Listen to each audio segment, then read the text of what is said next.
Be me, Anne, 47 years old. Raised my son Walter as a single mother after his father left when Walter was 8. Always prided myself on being progressive and forward-thinking. Constantly engage in discussions about workplace equality and women's rights. Attend monthly book club where we analyze literature through various social lenses. Volunteer at local community center teaching financial literacy to women. Walter is now 26, works in software development, lives about 20 minutes away in his own apartment. We used to have dinner every Sunday, but that stopped about 6 months ago. He's been increasingly distant, and I can't figure out why. Every conversation feels strained, and he gets irritated quickly. Last Tuesday, decided to drop by his place unannounced with homemade lasagna. Figure food is the universal peace offering. Knock on his door around 6 p.m. Walter opens it looking genuinely annoyed to see me. "What are you doing here, Mom?" His tone is cold, not the warm greeting I was hoping for. "I brought you dinner, sweetie. I made your favorite lasagna." Try to push past him into the apartment, but he blocks the doorway. "I didn't ask you to come over. I was in the middle of something." Notice he's wearing a nice button-down shirt. Looks like he was getting ready to go out. "Oh, do you have a date tonight?" Immediately feel excited at the prospect of meeting someone special in his life. Walter's expression darkens considerably. Not that it's any of your business, but yes. My heart leaps with joy. That's wonderful. What's her name? What does she do? When do I get to meet her? Start rapid-firing questions while trying to peek around him into the apartment. See a bouquet of flowers on his kitchen counter. Walter steps outside and closes the door behind him. "Mom, we need to talk." His voice has this serious, almost threatening quality I've never heard before. Sets the lasagna dish on the ground. "You're not meeting her. You're never meeting any woman I date. Ever." Completely taken aback by his hostility. "Walter, what are you talking about? I'm your mother. Of course I want to meet—" "No." He cuts me off sharply. "I've made a decision about my life, and you need to hear this clearly." Crosses his arms and stares at me with genuine anger in his eyes. "I will never, under any circumstances, bring a woman around you." Feel like I've been slapped. "Honey, why would you say something like that? I just want to be part of your life." Try to reach out and touch his arm, but he steps back. "You want to know why? Because of exactly who you are, Mom." His voice is getting louder, and I can see neighbors' curtains moving. Every single conversation we've had for the past decade has been you lecturing me about something. I don't lecture you, Walter. I share my thoughts and experiences. "No," he practically shouts.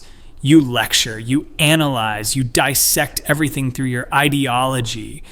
Starts pacing back and forth on his small front porch. "Do you remember when I was 22 and brought Sarah around for Thanksgiving?" Of course I remember Sarah. Sweet girl, very quiet, studying to be a nurse. Yes, she was lovely. You spent the entire dinner explaining to her why nursing perpetuates gender stereotypes. Feel my chest tighten as he continues. You told her that women choosing caring professions was internalized misogyny. I was just trying to broaden her perspective. She left in tears, Mom. She left crying because you made her feel stupid for choosing a career she was passionate about. Walter stops pacing and faces me directly. And then you had the audacity to tell me afterward that I should find someone with more critical thinking skills. Remember that conversation differently. Thought I was helping him see that Sarah might not be intellectually stimulating enough. I just wanted you to be with someone who could challenge you. Sarah was perfect. She was kind, intelligent, hardworking, and she made me happy. His hands are clenched into fists at his sides. But you couldn't stand that she didn't share your worldview. Walter, that's not fair. I never said, "What about Rebecca?" Oh no, not Rebecca too. You remember Rebecca, right? The one studying veterinary medicine. Nod reluctantly. You spent an entire evening explaining to her how pet ownership was a manifestation of patriarchal dominance structures. That conversation had been quite enlightening, actually. Was sharing some fascinating research I'd read about power dynamics. I was discussing some interesting academic theories. She was talking about how much she loved animals, and you turned it into a dissertation on oppression. Walter's voice cracked slightly. She stopped returning my calls after that dinner. Starting to feel defensive. If these women couldn't handle intellectual discourse, there it is! Walter explodes. Right there. That condescending attitude that assumes anyone who doesn't agree with you is intellectually inferior. His face is red with fury.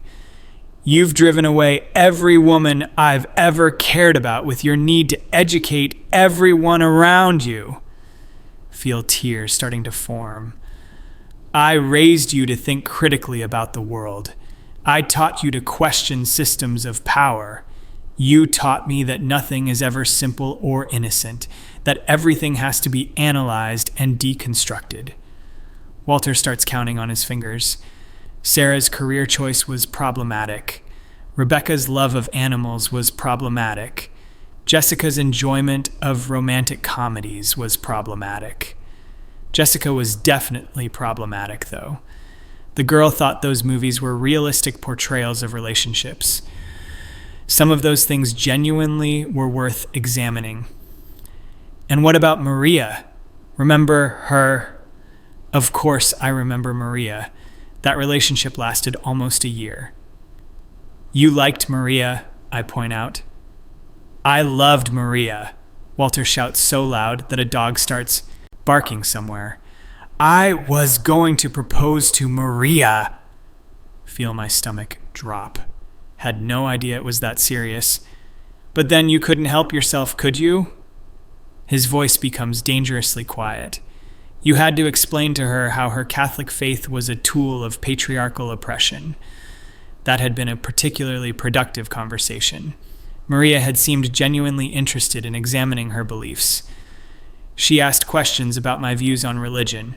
I was being honest about. She was being polite. She was trying to understand your perspective because she loved me. Walter runs his hands through his hair. But you couldn't just share your views. You had to systematically dismantle everything she believed in. I never told her to abandon her faith. You told her that her desire to have children was influenced by patriarchal programming. Remember that conversation very clearly. Had been trying to help Maria understand the social pressures around motherhood. I was helping her examine whether that desire was truly her own. She wanted to be a mother, Walter screams. That was her dream, and you made her question whether her own desires were authentic. Feel genuinely confused. Isn't it important to examine our motivations? To understand what influences our choices? Walter stares at me like I've just proved his point. There it is again. The assumption that you know better than everyone else about their own lives. Leans against his doorframe. Maria left me because she said dating me meant having to constantly defend her entire existence to my mother. That seems like an overreaction. Had always been respectful during our conversations. I never attacked her personally. You didn't have to. You attacked everything she valued, everything she believed in, everything that made her who she was.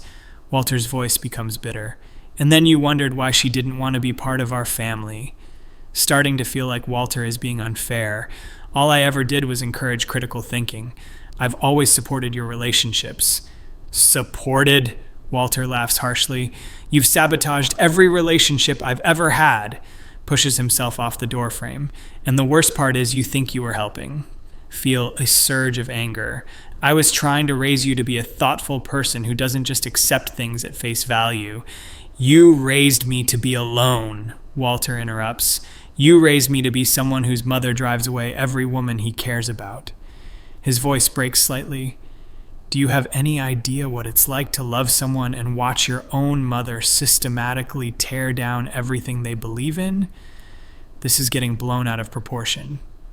Walter, if these women couldn't handle having their ideas challenged, he shouts again. You didn't challenge their ideas. You dismissed their entire worldview as inferior. Starts pacing again. Every single one of them left thinking they weren't. Smart enough or enlightened enough for our family. That's not what I intended. Your intentions don't matter. Walter stops and faces me. The result is the same. I'm 26 years old, and I've never had a relationship last more than a year because of you. Feel my heart breaking. Honey, that's not my fault. Yes, it is, he explodes again. It's entirely your fault. Tears are flowing freely now. I just wanted to be involved in your life. I wanted to know the women you cared about. No, you wanted to educate them. You wanted to enlighten them. Walter's voice is full of pain and anger. You couldn't just accept them as they were. You had to fix them. Try to think of something to say that will make this better. What if I promise to be more careful about how I discuss things? No! Walter cuts me off immediately. It's too late for that. His voice becomes cold and final. I've made my decision. Feel panic rising in my chest. What decision? I'm done bringing women around you. Walter crosses his arms again. Any woman I date from now on will never meet you, never come to family gatherings, never be part of any situation where you're present. This can't be happening. Walter, you can't be serious. I'm completely serious. His tone is matter-of-fact, like he's discussing the weather. I've learned my lesson. I've watched you drive away 4 women I cared deeply about. Looks me directly in the eyes. I won't let you do it again. Feel like the ground is shifting beneath me. You're going to exclude me from your romantic life entirely? Yes. Such a simple, devastating answer. Any woman I'm serious about will know that meeting my mother isn't an option. Can't believe what I'm hearing. What about when you get married? What about grandchildren? Walter's expression doesn't change. If I ever get married, you won't be at the wedding. Feel like I can't breathe. If I ever have children, you won't be their grandmother. This is insane. Walter, you can't mean that. I absolutely mean it. His voice is steady and determined. You've made it clear that you can't control yourself around the women in my life. Leans forward slightly. So there won't be any women in my life for you to meet. Try desperately to think of some way to fix this. What if we set boundaries? What if I promise not to discuss certain topics? I don't trust you to keep those promises. Walter shakes his head. You can't help yourself. It's who you are. Feel a surge of indignation. It's who I am to care about women's empowerment and equality. It's who you are to need to be right about everything. Walter's anger flares again. It's who you are to assume that your perspective is the only valid one. This conversation is spiraling out of control. I've devoted my life to fighting for women's rights, and you've destroyed my personal life in the process. Walter's voice is raw with emotion.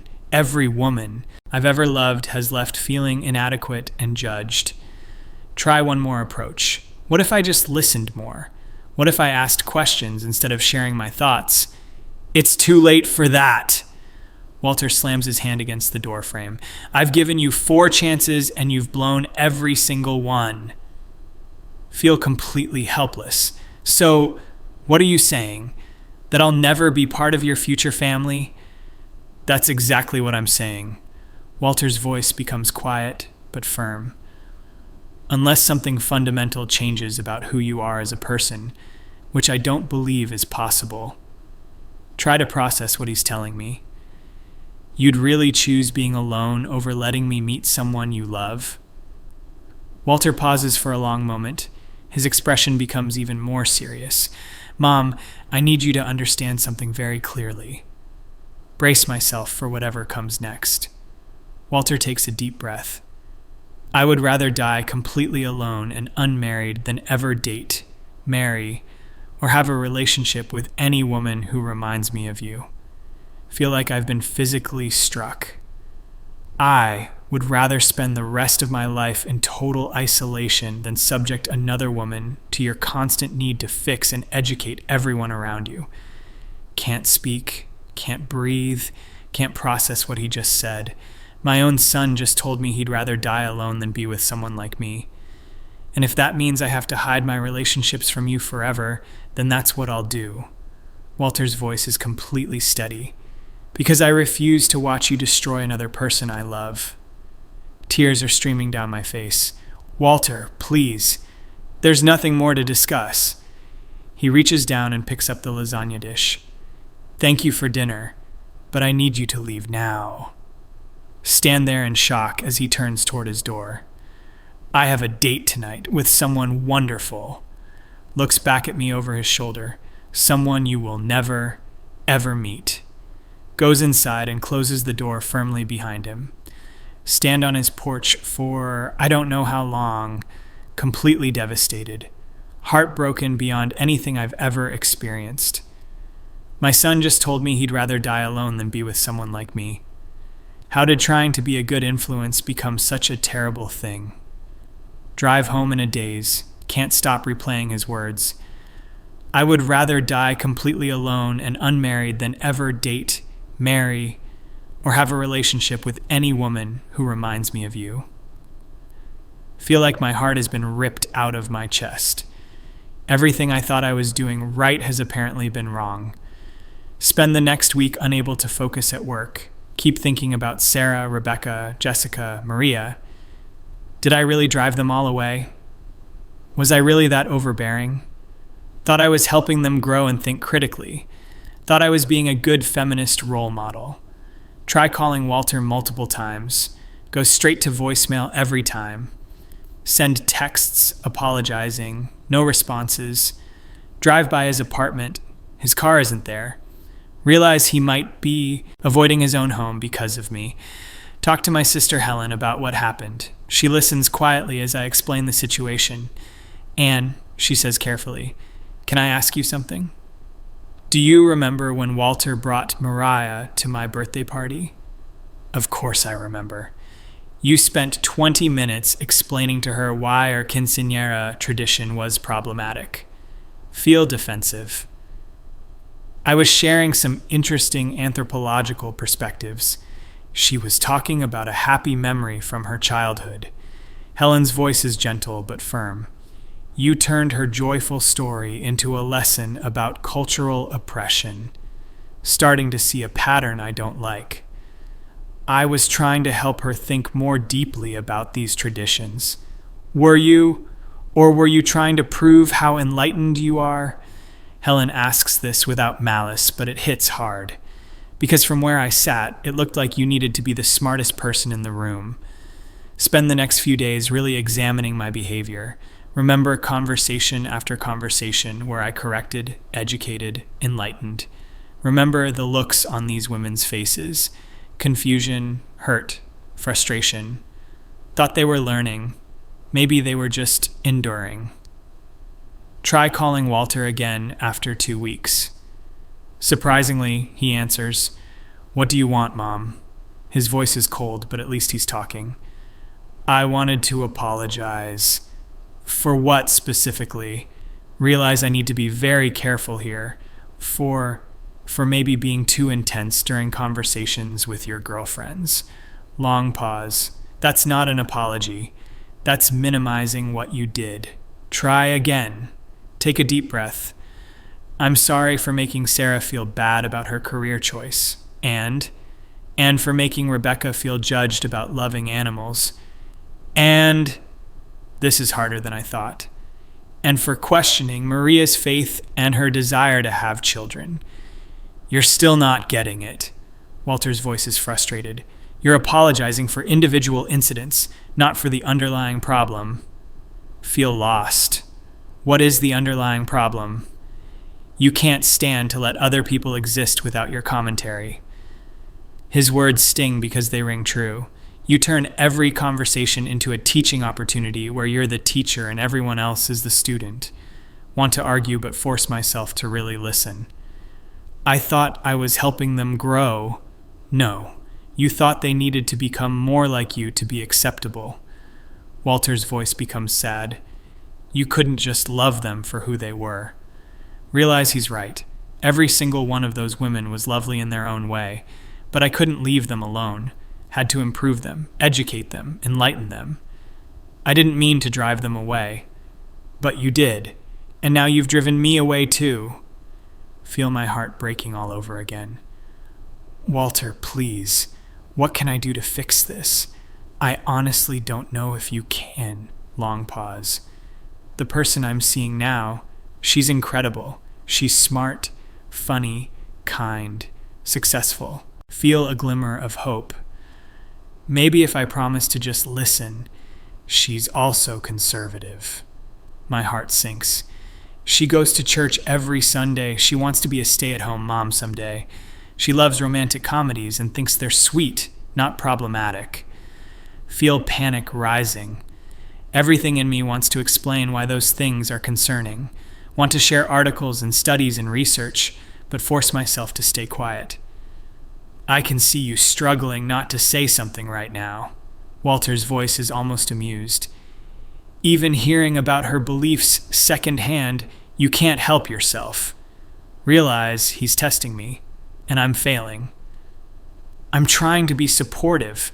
No, you're trying to control yourself from being unsupportive. He's absolutely right.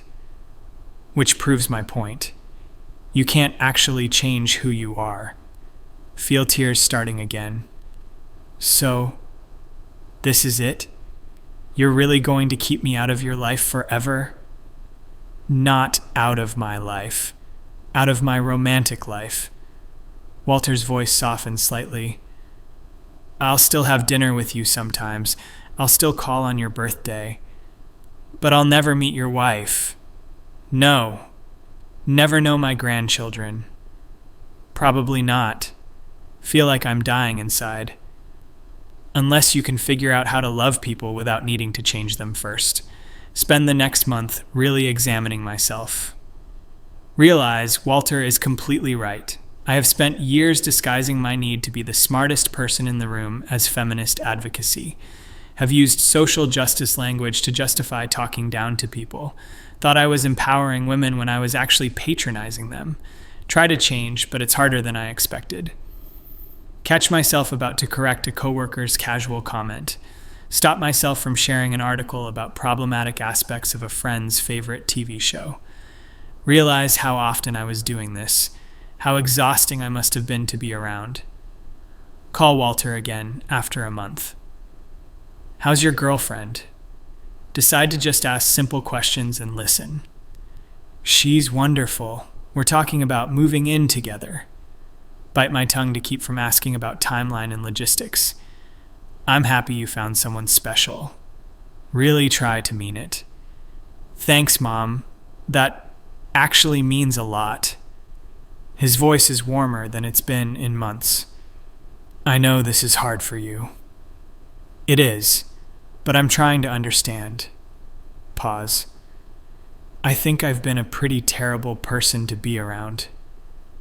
Not terrible, just intense. Walter sighs. I know your heart was in the right place, but my behavior wasn't. No, it wasn't. At least he's being honest. The women I dated weren't projects for you to work on. They were people I loved. Finally really understand what I've done. Took Walter's happiness and made it about my need to educate and improve. Cost him multiple relationships because I couldn't just let people be themselves. I'm sorry. I'm truly, deeply sorry. I know you are. Walter's voice is sad, but I can't risk it happening again. I understand, even though it's breaking my heart. 3 more months pass. Walter calls less frequently. When he does, he doesn't mention his girlfriend. Realize he's protecting her from me even in conversation. This is my new reality. My son doesn't trust me to be a decent human being around the woman he loves. Run into his friend Marcus at the grocery store. Hey, Anne, haven't seen you in forever. Hi, Marcus. How are you? Try to make small talk, but really want news about Walter. Walter's doing great. Really happy these days. That's wonderful. Marcus looks around like he's checking if anyone can overhear. He's really serious about this girl. I think he's going to propose soon. Feel like I've been punched in the stomach. That's great news. Yeah, she's amazing. Perfect for him. Marcus grins. You're going to love her when you meet her. Don't have the heart to tell him I'll never meet her. I'm sure I will. Go home and cry for hours. My son is going to get engaged to someone I'll never meet. We'll probably have a wedding I won't attend. Might have children I'll never know. All because I couldn't control my need to educate everyone around me. Call my therapist and book an appointment. Need to figure out how to live with this. How to accept that my own behavior has cost me the most important relationship in my life. How to change in a way that might someday earn back Walter's trust. But deep down, I know it's probably too late. The damage is done. Walter found someone he loves, and he's protecting her from me, because he knows exactly who I am, and he'd rather die alone than watch me destroy another relationship. I raised a son who sees his own mother as a threat to his happiness, and the worst part is, he's absolutely right.